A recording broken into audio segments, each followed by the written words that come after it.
Buenos días a todos, bienvenidos a una emisión más de nuestra serie Personajes Biodiversos. El día de hoy pues agradecemos mucho la presencia de Selene, muchas gracias por aceptar esta entrevista.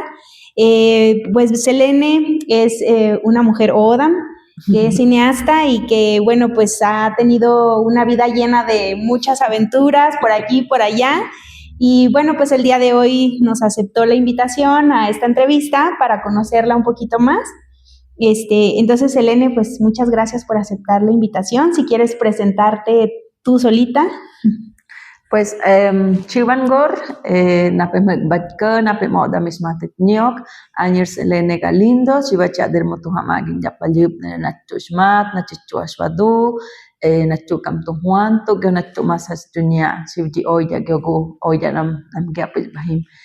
Agradezco mucho a Norma, al Jardín Etnobotánico por todos los proyectos en los que hemos coincidido, los que hemos compartido y también aquellas metas comunes que tenemos hacia los futuros que ya les platicaremos en algún momento. Y pues nada, muy contenta de estar acompañándoles por acá, a ver hacia dónde nos lleva esta conversación. Estoy muy emocionada y muy agradecida. Muchas gracias. Chamtu. No, pues bueno, vamos a iniciar. Pues nos gustaría saber, Selene, si nos quieres platicar dónde naciste, dónde creciste, de dónde viene Selene Galindo. Pues, a ver, risa incómoda. Creo que esa es una pregunta muchas veces muy compleja porque generalmente siento que a veces como hacia los pueblos indígenas o las personas que somos de comunidades indígenas, como que siempre se piensa que nuestras comunidades es una y está aislada y solo ahí tenemos relación y desde ahí nos movemos, ¿no? Cuando, pues, en principio la migración es pues no es problemática, sino una condición humana que nos atraviesa a todos y que muchas veces lo vemos como una problemática, pero en realidad, pues, es algo muy natural que es parte de la vida humana. Eso en principio. Y otro es que todas las comunidades pues existen porque tienen relación con otras comunidades o con otros lugares, ¿no? Todo esto para decir que yo soy de la comunidad de Santa María de Ocotán, hablando de la comunidad agraria en términos generales, pero mi línea paterna viene del anexo de Los Gavilanes, que es hacia la colindancia más cercana con Zacatecas, y mi familia materna es de Cocmazuzday, que es uno de los lugares más cercanos a Soconostle, ¿no? Por ejemplo. Okay. Entonces, una parte de mi familia es muy de la sierra de bosque, fría, de pino, y la otra es de pues, la zona baja, con los nopales y toda la gastronomía que esto implica y todo. Entonces, como que ambas partes, pues, convergen en mí y en mi familia. Tenemos relación con ambos lugares, nuestros papás construyeron o empezaron a construir casas en ambos lugares y creo que eso habla como de la relación y del arraigo que hay en ambos lugares, ¿no? Y así como muchísimos de quienes somos descendientes de profesores o de profesionistas en general, pues también tenemos una tercera casa, que es la ciudad de Durango, ¿no? Y claro. Justamente pues Durango actualmente es uno de los lugares donde más personas ODAM viven, ¿no? Y pues a mí también me tocó crecer acá, ir a la escuela aquí y construir también como una propia familia ODAM aquí, ¿no? Que justo donde yo vivo, pues en otras calles y otras de las casas de alrededor son también otros maestros que luego se hicieron compadres de mis papás o que justamente vive, por ejemplo, la familia de mi tío Isidro en la otra calle y con quienes también pues construimos esta comunidad ODAM aquí en la ciudad, ¿no? Y que yo siempre hablo como de, pues no solamente estamos en la sierra, estamos en otros lados y una forma también como de regresar a nuestros territorios ancestrales, ¿no? Como que siempre se habla de que antes más las tierras de los llamados tepehuanos pues eran más extensas y todo, y creo que pues un poco es todo ese proceso de que en realidad nunca se hicieron tan chiquitas o que solo nos quedamos en un lado, ¿no? Sino que seguimos existiendo en muchos otros lugares. Y creo que pues así, un poco de ahí soy de Corea. Sí, coreana en general. En general. Sí, pues muy cierto. Creo que la mayoría de los Odam que he conocido, pues por eso me siento como muy identificada, porque se mueven mucho de lugar, ¿no? Uh-huh. Siempre están, bueno, estas itinerancias de trabajar un tiempo, luego regresar a estar en tranquilidad en la sierra, Uh-huh. y como que es como lo dices, una manera de vivir, no es Uh-huh. algo que sea característico, sino es una forma de vida realmente. Uh-huh. Uh-huh. Y bueno, pues en ese sentido de estos ires y venires, ¿qué nos puedes platicar sobre todo de estos paisajes que tienes en tu memoria en el transcurso de cuando naces y luego antes de que te vayas a vivir a la Ciudad de México, que ya vamos a platicar un poquito de eso, pero antes de que Selene se vaya, como cuáles paisajes tienes en tu mente? Justamente, como ahorita retomando un poco lo que acabas de decir, es que justo como que nosotros nos movemos muchísimo entre lugares, y otro de los lugares en donde nos tocó crecer pues fue San Francisco de Ocotán, que es otra comunidad agraria de los pueblos Odam, que no es la misma que Santa María de Ocotán, y que también es bosque, y siento que es uno de los lugares porque nos tocó crecer y vivir mucho tiempo ahí, en principio porque mi mamá empezó a trabajar ahí, y luego porque se casó con alguien de esa comunidad, y que por muchos años fue nuestro hogar, ¿no? Entonces, pues como que todo el bosque muy de pino es algo que siempre está como presente en mí, en mis memorias. El olor del pino, Trementina. Sí, y las hojas, como cuando le haces así, uh-huh, eso. Sí. Pero pues también como que las vacaciones muchas veces eran en Aguitazarca, en Cocmazuzda, y de donde es mi familia paterna. Entonces, pues Semana Santa siempre es como todos los guisos habidos y por haber, con nopales, con chile, con huevo y orégano, con frijoles capeados, no sé, de todas las formas de nopales posible. Uh-huh. Y que siento que tienen un sabor muy único y muy, pues sí, como particular, que si compras, por ejemplo, nopales aquí en la ciudad no van a saber igual, y mucho menos en la Ciudad de México, porque en principio son especies distintas, sí. O no sé si se llama especies, pero tú me corregirás. Pues sí, hemos notado que hay en mezquital realmente son diversidad de especies, ¿no? Uh-huh. En Ciudad de México quizás son muchas variedades de una especie, entonces de milpalta y esas variedades que se venden en los mercados, pero sí en mezquital los nopales silvestres pues son muy consumidos por las personas. Ajá. y no, tenemos una de dudas todavía existenciales porque no sabemos realmente cuántas especies son, ¿no? Uh-huh. Pero sí me puedo imaginar que no los he probado todos, pero así como los cuentas, sí, muchas ganas de probarlos. Sí, y justo como que pues eso está muy presente. También toda mi familia, sí, mi familia paterna, los hombres se han dedicado a hacer mezcal desde pues varias generaciones antes. Entonces, como que comer el dulce del maguey tatemado, junto con atole de maíz y todo eso, pues son cosas que siempre estaban presentes, como cuando íbamos de visita allá, ¿no? Las pitayas, pues en época de calor, de mayo y todo eso.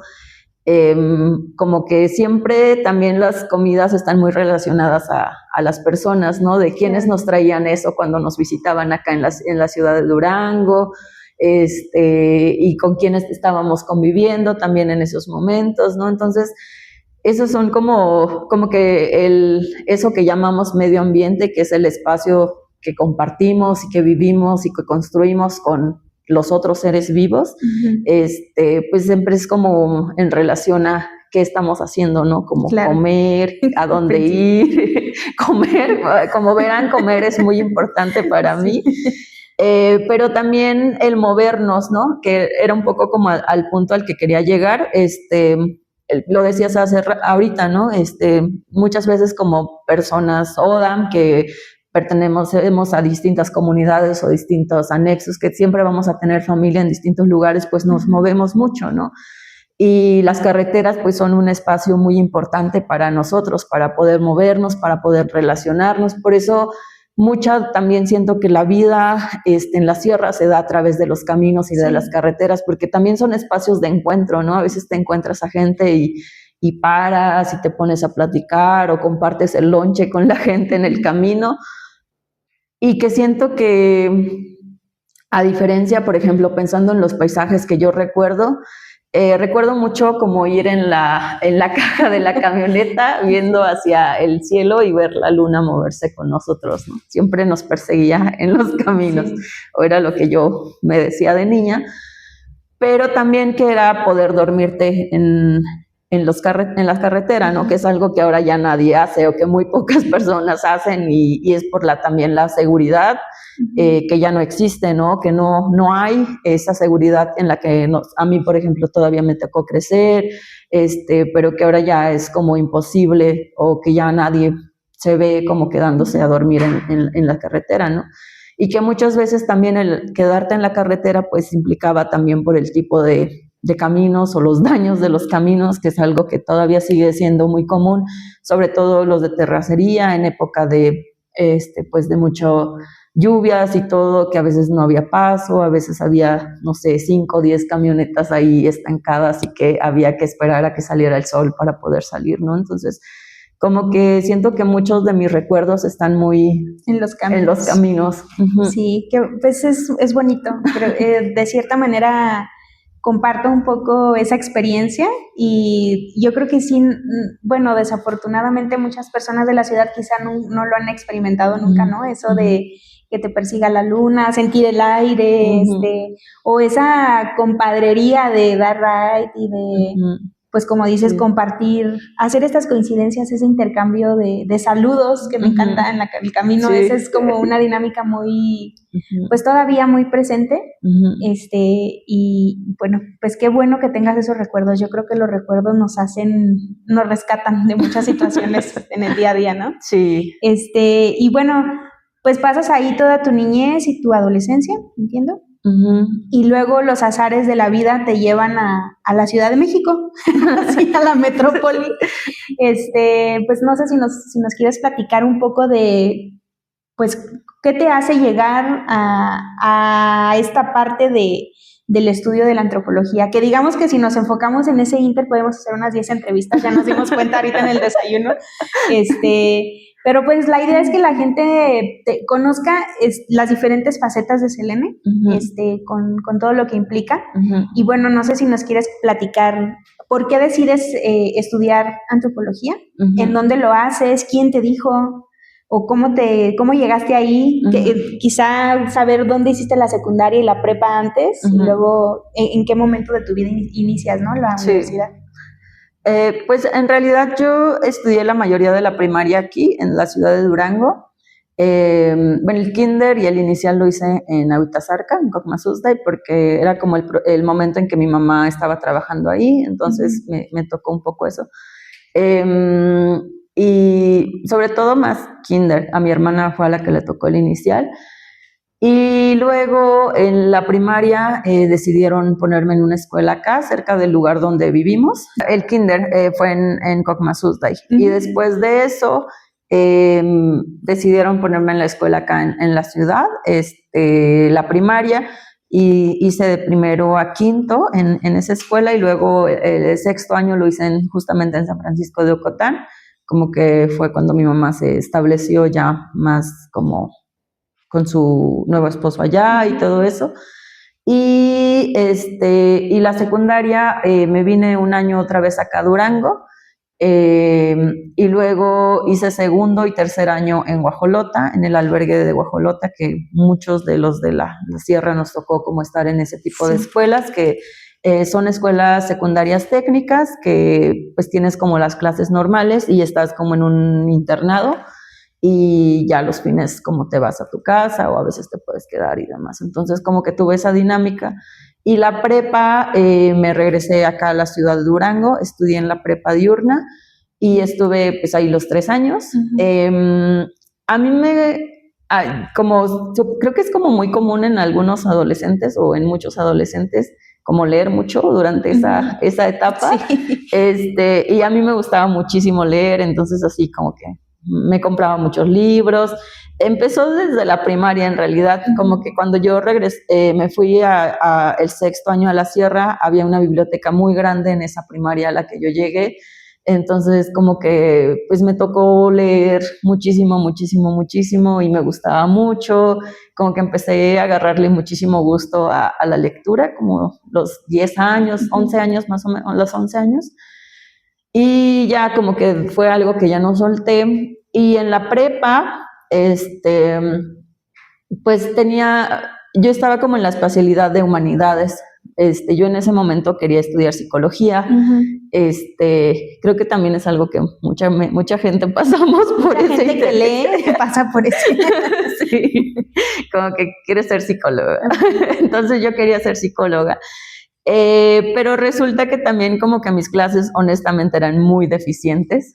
No solamente o sea, como deficientes en el sentido de que muchos profesores ni siquiera iban, o que tenías un programa y no se hacía ese programa, no sé, no le daban el seguimiento necesario, siento, a los alumnos, ¿no? Ajá. Y solo tengo como una clase que era de ciencias políticas, que el profesor sí era como muy... en la diurna. En la diurna, ajá, que el profesor era muy, pues bueno, como... Un saludo al profe. Sí, que ya en este momento no me acuerdo cómo se llama, pero, ajá, que me acuerdo que el semestre que nos dio clase nos puso a leer, o nos dio una lista de libros, y cada quien tenía que leer un libro en específico, de esa lista, y hacer un ensayo como final sobre ese libro, ¿no? Y yo me acuerdo que yo escogí el de 1984, de George Orwell, porque como que ya lo quería leer, pero X o Y no lo hacía, entonces como que fue el pretexto de, sí, quiero este libro. Y me gustó muchísimo leerlo, y como que en ese momento, por esa materia, empecé a conocer más de sociología, y dije, quizás no es psicología lo que quiero, quizás es sociología. Y como que estaba viendo posibilidades vi que en Guadalajara había sociología, entonces fue como de, podría ser una buena idea. Pero en eso, en San Francisco de Ocotán, se estaba haciendo la restauración del templo de ahí, por parte del INAH, el investigador que trabaja en el INAH, que es el único antropólogo social que está como de planta ahí, que ahora es el director, ¿no? del instituto. Y entonces él empezó pues a ir a San Francisco y a tener como también una relación cercana con mi mamá y con su esposo en ese momento.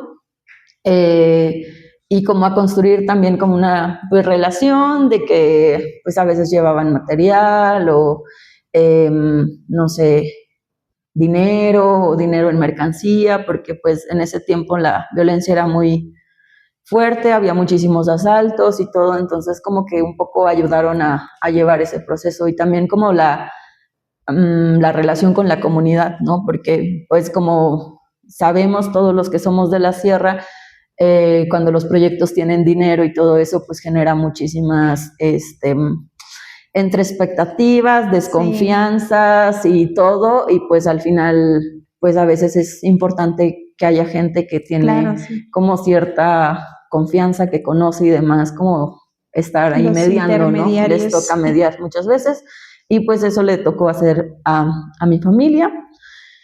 Y como que a partir de eso, pues yo también los empecé a conocer a él y a la arqueóloga Bridget Zavala, que en ese momento pues trabajaban juntos porque pues eran pareja. Entonces, como que empecé a conocer un poco acerca de todo eso, me prestaron algunos libros para leer y también como que les sacó de onda, supongo, o no sé, se les hizo raro que alguien Odam leyera.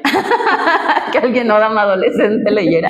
Entonces fue así como que, ¿por qué no lees esto? Y porque también como que la filosofía me llamaba mucho la atención. O sea, como en general muchas cosas me llamaban la atención, quería hacer de todo.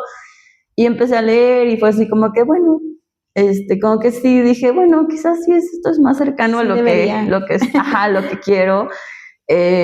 también como por esta cercanía pues que muchos de los estudios antropológicos o que toda la base de la antropología se sustenta en el estudio de los otros, acá las comunidades indígenas y toda aquella diversidad y otredad que está fuera de Occidente, se supone.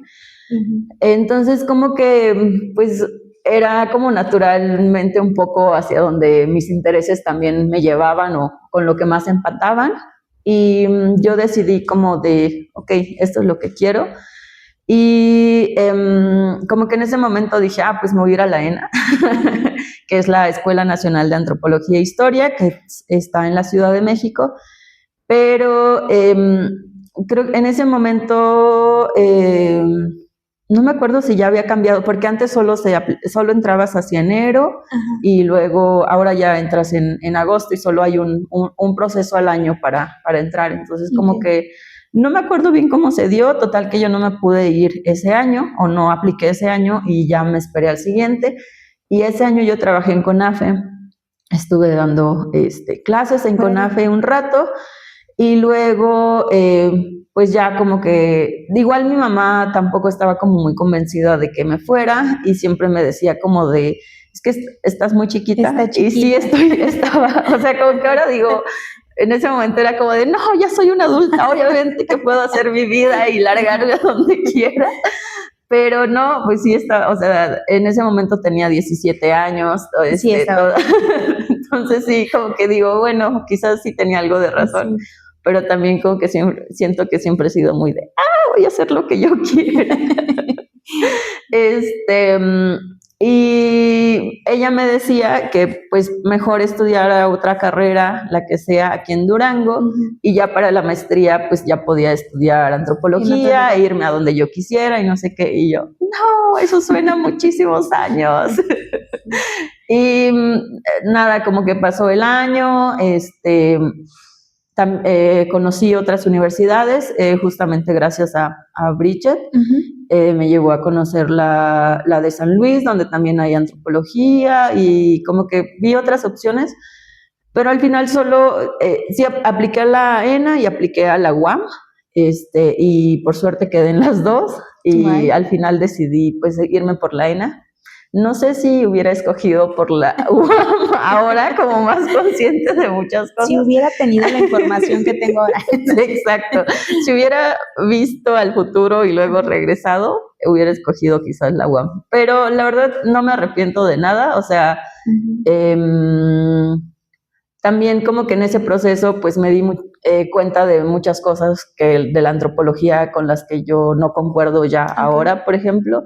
Muchas críticas que le hago a la antropología y a la academia y demás, que pues en ese momento no sabes y no sé, todo es como un mundo nuevo, sí. Y todo es perfecto y es como de sí, quiero ser antropóloga y hacer la maestría y el doctorado y ser investigadora y no sé qué, y pues nada, como que luego el camino te lleva por distintas cosas y ahora ya hice investigación por varios años.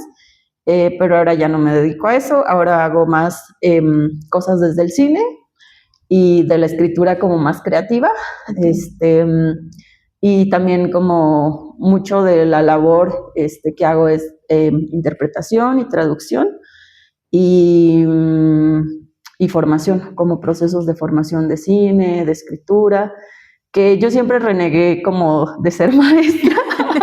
Y mira, que creo que pasa, bueno, no sé si pasa mucho, pero no sé, es que en mi familia la mayoría son maestros, entonces era como de, yo no quiero hacer eso.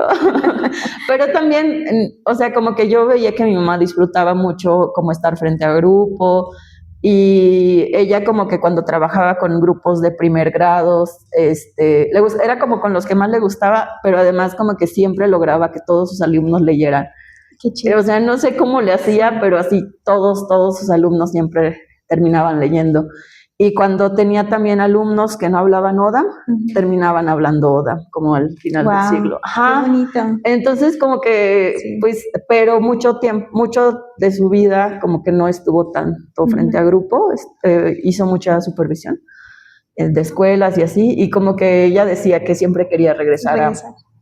Pero algo que no me gustaba, por ejemplo, pues es que es muchísima la parte como burocrática y administrativa que tienen que hacer los maestros, los profesores, y más como que cuando son de la sierra, que los mismos maestros tienen que ser directores, administrativos y cumplir un chorro de funciones que no les corresponden, pero que por ser a veces el único que está ahí los tienen que hacer.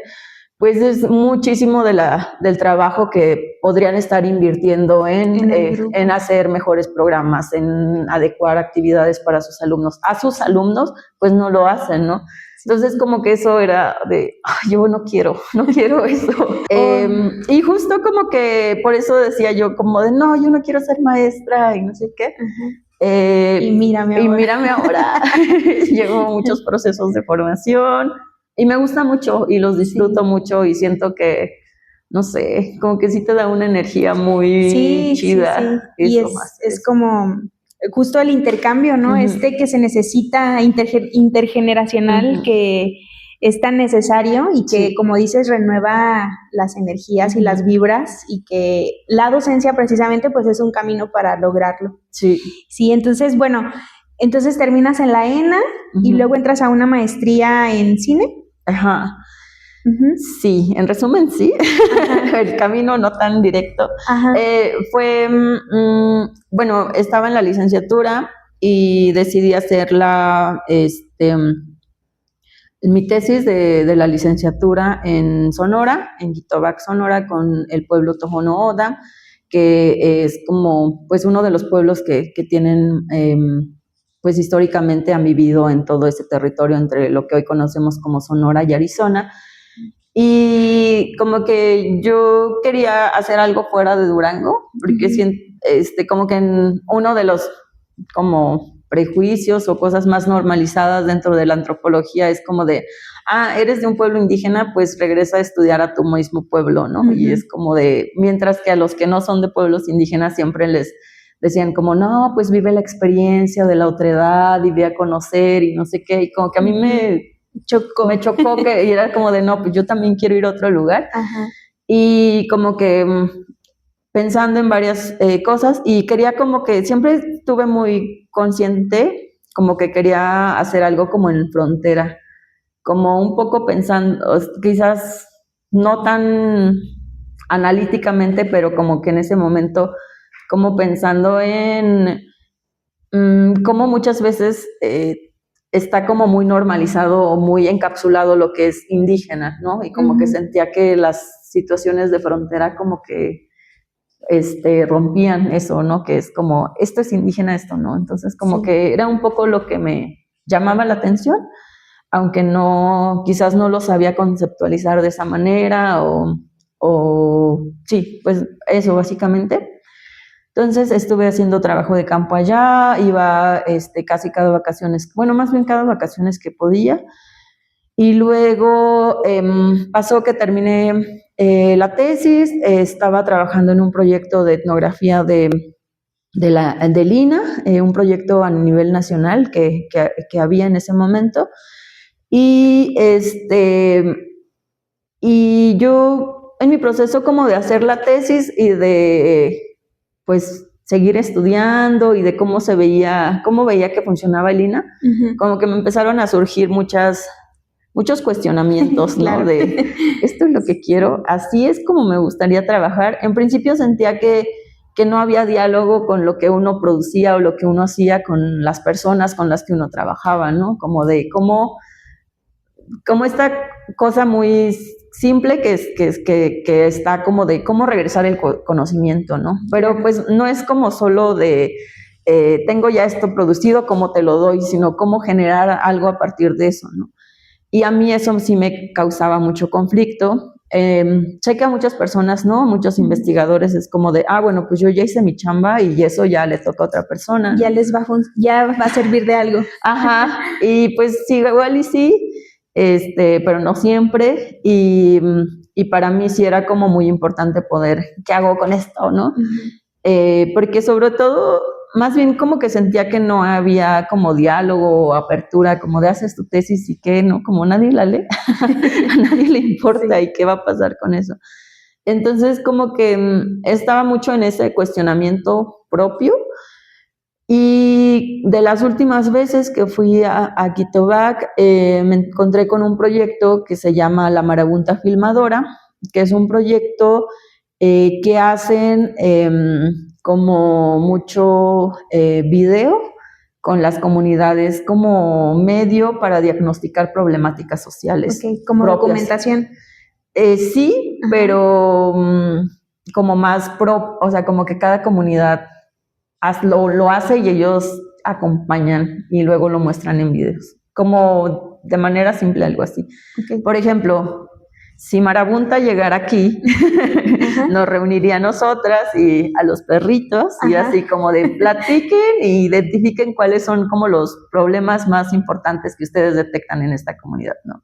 Okay. Entonces, no sé, decimos la falta de agua, ¿no? Uno. La minería, ¿no? Otro. Y ya, como que se juntan, entonces, ¿a quiénes les interesa lo de la falta de agua? Y ya nosotras dos. Y entonces como que empezamos a indagar sobre eso y hacemos como registro, no sé, decimos, pues, no sé, la autoridad tiene que saber algo, ¿no? Y vamos y buscamos a esas personas, hacemos diálogos y luego construyen como, pues, videos acerca de eso y los presentan a la comunidad, ¿no? Entonces, como que... Como socializar las problemáticas que ellos mismos identifican. A través del video. Ajá. Y yo dije, pues esto. Esto me suena más divertido. Sí. Y al mismo tiempo, aquí en Durango estaba el Festival del Nuevo Cine Mexicano, que es uno de los festivales que se sigue haciendo ahora. Y como que en el 2017 me acuerdo que llegaron como varias películas que me llamaron mucho la atención, pero también como que al estar también más metida en ver pelis y todo eso, como que me causaba mucho conflicto que todas las pelis de pueblos indígenas, o sea, siempre son como seres que no hablan, o que no pasa nada en nuestros mundos. Como si fuera muy aburrido. Ajá, como de si fuéramos seres pasivos que la vida nos pasa por encima y nosotros solo reaccionamos a, no sé, como si fuéramos animales que no piensan, ¿no? O sea, esa era tu percepción de lo que las personas veían en el cine que presentaban en ese momento. O del cómo se narra, pues como cuando viene gente de fuera y hace una peli de ti y que siempre se presenta de esa manera, ¿no? Entonces como que eso me causaba mucho conflicto. Y también que pues muchos otros seguían reproduciendo como estereotipos, ¿no? Sobre todo en el cine local, como de, es que en la sierra venden a las mujeres y tienen que huir a la ciudad y en la ciudad ya son felices, ¿no? Y es como de, perdón, como de, lo voy a volver a decir. Cancelado, sí. Como de, y también hay otras producciones locales que siguen como, o en ese momento que reproducían como en cierta forma estereotipos que siguen permeando la realidad ahorita, ¿no? Sí, por ejemplo, de las mujeres huyen de la sierra porque allá las venden y llegan a la ciudad y son felices, ¿no? Cuando la ciudad de Durango y el estado de Durango en general ha tenido alerta de género desde el 2017, 2018, ¿no? Entonces es como... Pues no hay a dónde huir. ¿Cómo puedes decir que huyes a una ciudad donde hay más violencia todavía, no? Y pues sí, las narrativas son, digamos, no siempre aclaran la manera en que percibimos la realidad, ¿no? O solamente como que focalizan un problema que es generalizado a ciertas poblaciones, ¿no? Como si solo ahí pasara cuando es algo que está en toda la sociedad, ¿no? Entonces ya esta mirada crítica te llevó a querer hacer algo diferente. ¿Y te vas a la maestría o cómo es el proceso? No, como que estaba en ese proceso y luego en ese momento existía una cosa que se llama campamento audiovisual itinerante, que era un campamento de cine comunitario que se hacía cada verano en Oaxaca, en la parte de la sierra. Y justamente como que por el mismo festival yo me enteré de ese campamento y dije, sí, me quiero ir, y en el 18 me fui, Y como que ese verano así cambió mi vida, la verdad. Sí, me lo imagino, me lo puedo imaginar. Y pues aprendí como, hicimos un cortometraje como entre varias personas. Y entonces como que a partir de ese campamento dije, voy a hacer una película. Qué difícil puede ser hacer una película. Obvio que lo puedo hacer. Ya estoy lista. Ya estoy lista. Y entonces yo le había platicado a mi mamá de eso, que quería hacer una película, que la quería hacer con ella y con mi abuela, ¿no? Como acerca de su historia de vida y no sé qué, como que esa era la idea que tenía en ese momento. Y en diciembre del 2018 como que grabamos juntas, y en ese tiempo yo también ya estaba como buscando irme a la maestría, pero todavía no estaba convencida como a qué programa quería ir. Estaba pensando como en algo de antropología visual, porque yo no me sentía como capaz de entrar en un programa de cine tal cual, porque no tenía como ni la experiencia ni nada, como que, no sé, sentía que no. Y estaba como que todavía, bueno, algo de antropología visual, que un poco es... Te seguía jalando. Ajá. Sí. Y nada, pasó que grabamos algunas cosas en diciembre con mi mamá y con mi abuela. Y pues en ese momento, en enero ella tuvo un accidente y falleció. Y ya como que quedó ahí pendiente. Y todo en el 2019 yo seguía trabajando para el INA. El proyecto en el que trabajaba terminó ese año, ya no lo iban a renovar. Y yo estaba como un poco de, ¿qué voy a hacer con mi vida? Voy a entrar a un posgrado, ¿no? Y como que hice unas aplicaciones, pero como que son aplicaciones muy largas y no. Y luego fue el COVID casi. Ahí fue el COVID. Uy. Pero antes del COVID yo entré a trabajar a la Secretaría de Pueblos y Barrios Originarios y Comunidades Indígenas Residentes. Órale. O sea, la CEPI en la Ciudad de México. Okay. Que es como una especie de INPI local de la Ciudad de México. ¿Como estatal o es de acá? Estatal, de la Ciudad de México. Entonces, estaba a cargo del proyecto de intérpretes y traductores, que es como básicamente la capacitación, el pago y toda la gestión de la interpretación y traducción de toda la ciudad cuando se requería, ¿no? Wow. Por ejemplo, alguien estaba en el hospital y hablaba Oda, yo tenía que ver qué variante, ¿no? Claro. Y buscar a un intérprete que esté adecuado y llevarlo y cómo hacer toda esa parte. Durante la pandemia existe eso en la Ciudad de México. Qué padre. Que es algo que debería de existir en todos lados. Sí, claro que sí. Sí, por eso dije, suena utópico. Pero qué padre. Me imagino que ahí pudiste todavía identificar más fallas en el sistema, ¿no? Es como, ¿por qué no hay de esto en todas partes? Porque...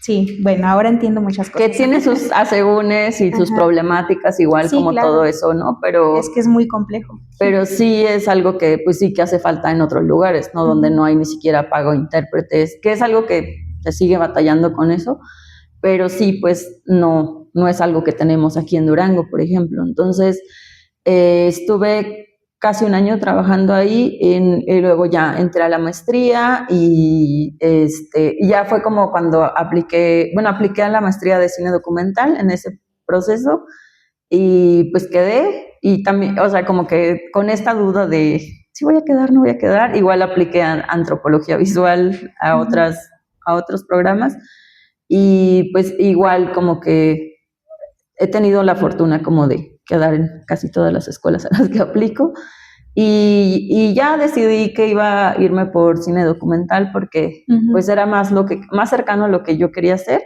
Entonces fue cuando hice el programa de la maestría y en ese proceso entré con un proyecto, ya sabes que a un posgrado pues entras con un proyecto y es como retomé un poco la peli que quería hacer, pero a la vez no, porque en ese tiempo yo estaba como que muy enojada con el mundo. Digo, siempre estoy enojada con el mundo, pero hay momentos de más enojo y otros de menos. Y entonces como que en ese momento habían pasado varias cosas en la sierra, en términos de la violencia que me tocó muy fuerte cuando yo era adolescente y que estaba como otra vez un ciclo nuevo de desplazamiento, de violencias, de despojo, de asesinatos, todas estas cosas, ¿no? Que pareciera luego que no están pasando, pero que, pues eso, que están ahí. Y decidí que como que quería hacer una cosa más analítica, digamos, de cómo estos procesos están ahí constantemente y forman parte también como de la naturaleza del Estado mismo, ¿no? Como de cómo el Estado ha utilizado la parte que llamamos como narcotráfico, pero también como toda la violencia militar y paramilitar para controlar territorios, ¿no? Y era como algo que yo pues quería hacer y que un poco como el proyecto que yo empecé a plantear para la maestría era eso, pero también y sobre todo más enfocado como a cómo eso se ve en la televisión y en las noticias, ¿no? Cómo se representan esas violencias para el resto de la sociedad y cómo se narra que pasan las cosas en la sierra, ¿no? Cuando pues uno que es de ahí sabe que ocurren las cosas de muy diferente de otra manera, pero que para los medios pareciera que es como muy simplista, de buenos, malos, ignorantes y no sé qué, y entonces como que era un poco lo que quería hacer en ese momento y que es una película que sigue en proceso, pero que ya no tiene ese enfoque. Okay. Sí, es como el proyecto de vida que he tenido, como siento que más largo, porque todavía no lo termino, pero espero que pronto. Pues ojalá que sí, porque además, como lo dices, son problemáticas que no tenemos en realidad una fotografía clara de cómo se vive en el territorio, ¿no? Sí. Y que estas especialidades luego se desarrollan más en el centro sur del país, porque no es que aquí no pase, sino es que aquí casi no se habla de eso, ¿no? Entonces, pues elegiste un tema controversial para el norte, es más en el contexto que platicábamos, de que no es un tema que generalmente se lleve a los discursos o a las pláticas entre nuestros coetáneos, personas de la misma edad, y que, bueno, aplaudo mucho que sigas en ese proceso y que seguramente va a dar un giro interesante, porque todos estos años, espero que ya no sea tanto desde el enojo, que te han llevado a evolucionar como artista, ¿no? En esta rama. Y bueno, justo me contestaste la pregunta que estaba por hacerte, que era ¿qué te llevó a buscar el cine? Entonces, pues ya nos platicas de qué manera llegaste ahí y incluso hasta dónde vas ahorita, ¿no? En ese sentido, bueno, ¿qué te gustaría, además de terminar esta película, qué te gustaría hacer en los siguientes años, Elene? Porque ya ahora estuviste por todo el mundo, por así decirlo, en otros lugares, en otros territorios, pero regresas a Durango, ¿no? Entonces, ¿qué plan? Qué pregunta. Sí. En realidad regresé a Durango por dos cosas. Uno, porque quería estar más cerca de mi familia y yo no había entendido como cuando pasamos por ciertas situaciones muy complejas de violencia que afectó tal cual a mi familia, que nos hizo pues morir algunos, desaparecer otros y tener que alejarnos a otras personas. Como que en ese momento yo estaba muy enojada con mi mamá. Como verán, yo vivo mucho desde el enojo. Como toda buena artista. Porque yo no entendía por qué ella no se querría ir de aquí, ¿no? O sea, como que para mí la solución es, pues ya vámonos todos y ya a ver qué pasa, ¿no? Como podemos empezar una nueva vida en otro lugar.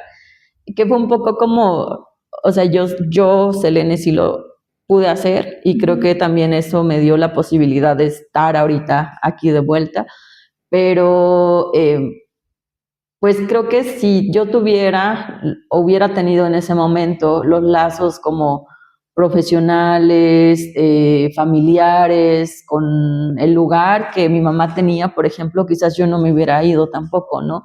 Pero en ese momento yo no lo entendía y era como de, ¿por qué? ¿Por qué?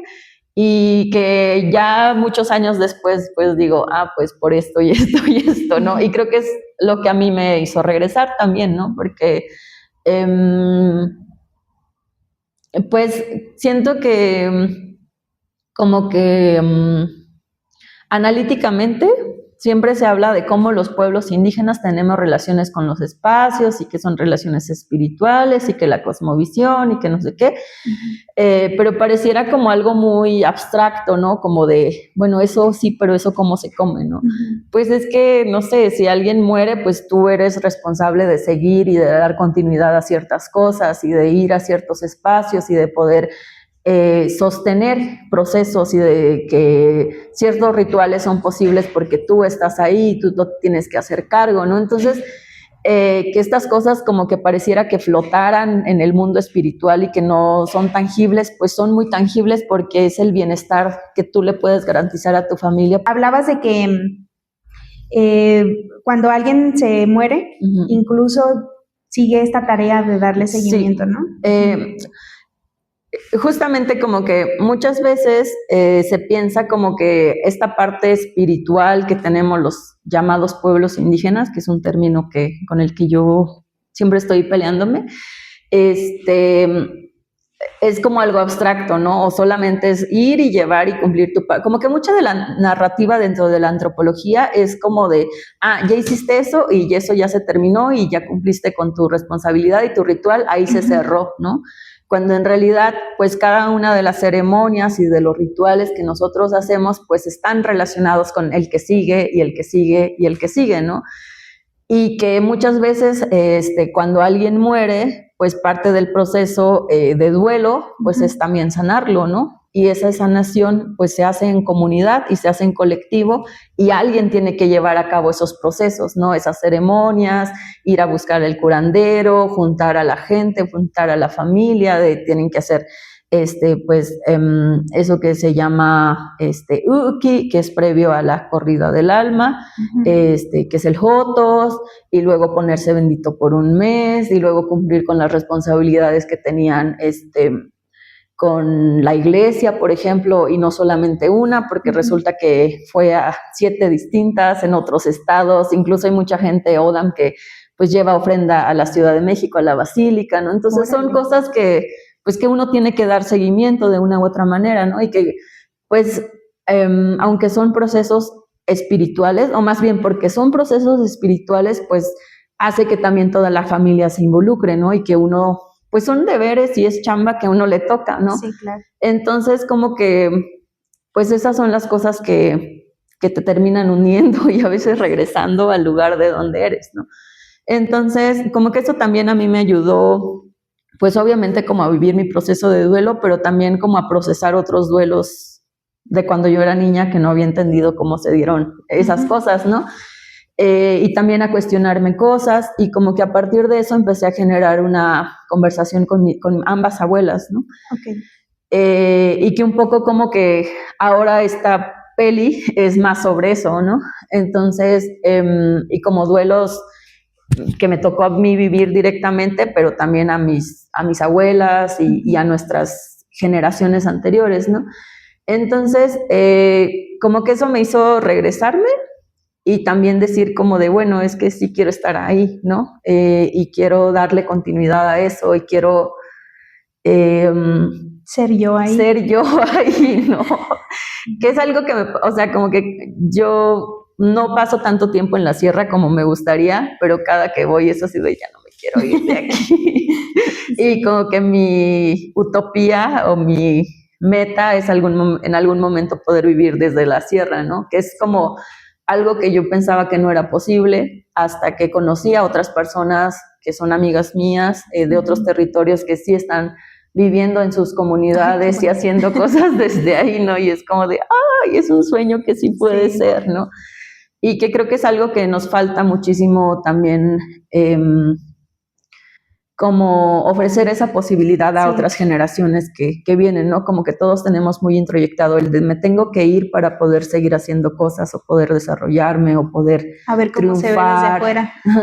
Y que no es malo y que qué bueno si tienes la Sí. posibilidad de ir y de vivir otras experiencias, aprovéchalas, vívelas, y también si te quieres quedar por allá es súper válido, pero no pensar que esa es la única posibilidad para poder seguir sobresaliendo, poder hacer cosas grandes, ¿no? Como Exacto. si desde tu lugar no se pudiera hacer cuando es totalmente posible, solo que no hemos construido las dinámicas para que pueda hacerse, ¿no? Entonces, como que un poco eso, y la cosa es que cuando yo empecé la peli, yo quería que mucha gente ODAM estuviera involucrada en el equipo de producción, ¿no? Pero, pues, también muy ingenuo de mi parte, como de, sí, un fotógrafo ODAM, un sonidista ODAM, y así de, pues, ¿dónde los vas a encontrar, no? Y como que a la par que yo empecé a trabajar esta peli, también empecé un proceso de formación tal cual en la sierra, ¿no? Como de... empecé este proyecto que se llama Circuito de Cine Arte Sierra ODAM, que lleva el mismo tiempo que llevo trabajando la peli, desde el 21, en donde hemos hecho estancias en diferentes anexos y comunidades, más o menos de una semana, en donde damos talleres de cine y también proyectamos pelis, ¿no? Una de las pelis, por ejemplo, que yo me siento muy orgullosa de haberla proyectado allá, es la de Shurabet, que es de la ceremonia principal. Bueno, la peli en realidad se llama Pidiendo Vida y es de la ceremonia del Shurabet, que es el mitote de los Sanpereñ, porque esa peli, aunque se grabó en San Pedro, es un documental de San Pedro, pues no había regresado a la sierra nunca, ¿no? Desde que se hizo, y es como uno de los conflictos que yo tenía con el cine, con las producciones, que se hacen ahí, pero nunca regresan, ¿no? Entonces como que... Las ven otros ojos. Pero nunca incluso quienes aparecen ahí, ¿no? Claro. Entonces como que mi idea era mucho eso, como rastrear pelis o cosas que se han hecho y poder regresarlas, pero también... traer otras pelis, sí me he enfocado más en traer pelis de pueblos indígenas, hechas por cineastas de pueblos indígenas de otras partes, porque siento que como que dialogan mucho con las problemáticas que nosotros tenemos en la sierra, ¿no? Entonces como que me ha ayudado también a abrir ciertas conversaciones que no tenemos y que deberíamos de tener, porque los problemas no se resuelven si no se hablan. Entonces como que eso me ha hecho que un poco la programación sí la enfoque más. No se enfoca tan exclusivamente en los pueblos indígenas, pero sí gran parte del contenido es de cineastas de pueblos indígenas, ¿no? Además que yo personalmente, y no sé si eso sea polémico, ¿no? Pero no me importa. Pero siento que el cine más interesante que se está haciendo en la actualidad es de cineastas de pueblos indígenas, como que están desarrollando muchas narrativas muy interesantes, haciendo mucha experimentación en el cine, y como que eso lo he visto por justo una de mis chambas que he tenido hasta ahora es programar para un festival de cine y estoy encargada de la categoría de cine que viene de pueblos indígenas de todo el continente, ¿no? Wow. Y sí me ha tocado, pues eso, como comparar pelis y ver muchísimas pelis y muchísimo cine, y sí siento que las cosas más interesantes se están produciendo desde los pueblos indígenas. Entonces, una buena crítica, me imagino. Ajá, entonces como que pues también es el cine que pues como que me interesa, ¿no? Entonces... como respondiendo un poco de hacia dónde va, pues, y decía que una parte de por qué me regresé es estar más de cerca con mi familia y con mis procesos comunales, si les queremos llamar así, pero otra es pues dar seguimiento a estos proyectos que empecé hace años, pero que por estar lejos, pues siento que no le he podido dar el seguimiento que me gustaría, ¿no? Que a veces también coordinar y producir desde lejos es más complicado, sí, claro, y genera muchas otras dinámicas más complejas, ¿no? Entonces, como que mi interés sí es como que el circuito de cine se se desarrolle, crezca y que quizás, ¿por qué no en algún momento tenga ya una base fija en la sierra, ¿no? De actividad constante. Sí, suena súper bien. Entonces, genial, pues suena maravilloso. Suena maravilloso, ojalá que se logre. Yo creo que estás a muy buen tiempo de iniciar. Nosotros platicamos mucho, ¿no? Que en el área de las ciencias biológicas al menos hay personas muy exitosas que iniciaron ahora sí que su legado a los 40, a los 50 años. Tú estás muy a tiempo. Estás muy a tiempo incluso de empezar a construir estas redes que platicábamos, que son indispensables porque en estos tiempos, pues, se necesita, ¿no? Sí. Se necesita esa unión, entonces, pues esperamos que lo logres y bueno, pues claro que sí, que nos podamos acompañar en este futuro que a lo mejor ahora suena o se ve algo borroso, pero que pues precisamente ahí nos encargaremos de hacer unas bases fuertes para que este trabajo perdure, ¿verdad? Yo creo que es un propósito de vida muy, pero muy bueno para ti y que, bueno, pues hablando de propósitos, nos gustaría ir cerrando un poco la entrevista con algo que siempre les pedimos a nuestros personajes biodiversos, que es, ¿qué le aconsejas tú a las juventudes, Selene? Porque ya no somos tan jóvenes y ya tenemos, yo creo que algo que aconsejar, ¿no? Dicen que a veces los consejos no son tan útiles, pero desde tu experiencia, ¿qué les dirías a las juventudes, sobre todo a las juventudes duranguenses, que ahora pues atraviesan por un proceso complicado social y tecnológico y que, bueno, pues están precisamente definiendo mucho de su identidad? Entonces, pues, ¿qué les dirías? ¿Qué les dices? Híjole, qué complejo, porque, bueno, en principio agradezco mucho al jardín por este espacio, por poder tener esta conversación y también porque el jardín ha sido muy proactivo en muchos proyectos en la sierra, que creo que eso es, o sea, el hecho de que yo empecé el proyecto del circuito es porque no hay nadie más haciendo cosas de arte o de cine, y dando otras alternativas a los jóvenes de la sierra, ¿no? Que si eso se supone que está en los derechos, y que todo el mundo tenemos derecho al acceso a la cultura y que no está ahí, que si nosotros no lo hacemos, nadie más lo va a hacer, ¿no? Entonces, estoy profundamente agradecida con aquellas personas que están dentro de instituciones que sí lo están haciendo y eso se valora y se reconoce muchísimo. Entonces, y el jardín es uno de esos espacios, entonces yo estoy muy contenta de estar aquí con ustedes. Y yo la verdad es que, no sé, o sea, yo fui una adolescente un poco muy, pues, no sé, o sea, yo tuve muchos procesos de depresión muy fuertes y yo pasé por muchos intentos de suicidio también.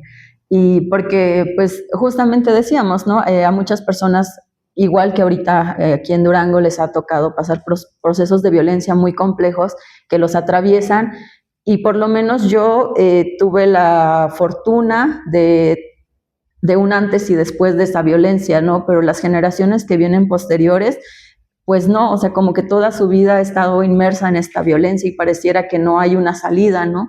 Porque no hay un referente próximo, anterior o distinto, ¿no? Y no por nada, pues Durango tiene una de las tasas de suicidio más altas en el país, y también de alerta de género y de muchísimas otras cosas, ¿no? Entonces, a veces pareciera que decirle a un joven como de no, vas a estar bien y las cosas van a salir bien, pues es como si habláramos al aire y no desde la experiencia, ¿no? Pero en realidad que aunque pareciera que no, el camino se va aclarando con el paso del tiempo, ¿no? Y creo que siempre es importante poder tener redes y poder tener personas en quien confiar, aunque no sea tu familia, aunque sean tus amigos, o quizás sí, no, quizás no tu mamá inmediata, pero una tía, pero tu abuela. O sea, como siempre tener personas a quienes recurrir y quienes nos sostienen cuando quizás nadie más lo está haciendo, ¿no? Poder también ser conscientes y poder pedir ayuda, ¿no? Como que eso es algo que no nos enseñan y que quizás a veces para los hombres incluso es mucho más difícil como poder pedir ayuda. Creo que no está mal pedir ayuda, todos necesitamos de ayuda en algún momento y somos personas que crecemos en colectivo, que nacemos en comunidad, que pertenecemos a sociedades, entonces que no nos sea difícil aceptar esa naturaleza que tenemos, esa condición humana que tenemos, ¿no? Y creo que esa es la única forma en que vamos a poder sobrevivir a todas estas cosas, ¿no? Y yo así como abuelita dando todos los 10 mandamientos de vida. Otra cosa que creo que es muy importante es, pues eso, como poder ser consciente que así como nosotros necesitamos de la ayuda de otros, también nosotros podemos brindar ayuda. Y eso también te permite de autoayuda, ajá, como... Sí. Dar y ofrecer quién eres y todo eso también te permite como ir pasando los procesos, ¿no?